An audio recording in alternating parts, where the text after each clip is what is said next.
Mes parents ont fui le terrorisme, OK? Donc déjà, moi, je suis fille de réfugiés. Je suis pas fille d'une immigration qui était économique ou d'une immigration qui était choisie, si on veut.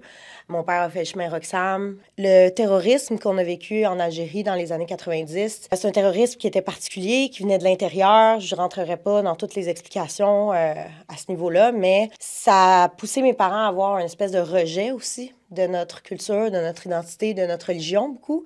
Aujourd'hui, mes parents sont revenus vers ça, ils ont fait la paix avec tout ça. Mais ça a fait en sorte que moi, je suis arrivée ici avec des parents qui ont dit « Tu vas être québécoise, le plus québécoise que tu peux l'être. Tu vas parler français. » Donc moi, je ne parle pas arabe.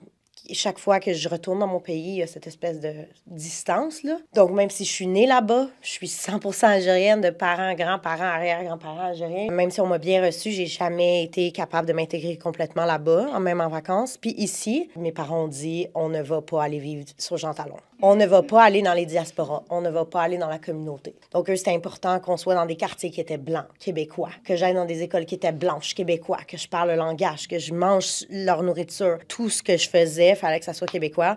Après 2001, il y a eu une coupure complète, totale, avec les personnes avec qui j'ai grandi. J'ai effacé mon côté algérien pendant plusieurs années.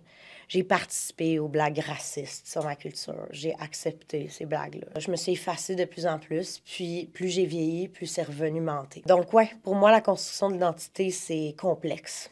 C'est douloureux. C'est un long processus, un long cheminement. Puis ça prend des gens autour de soi qui peuvent comprendre cette douleur-là.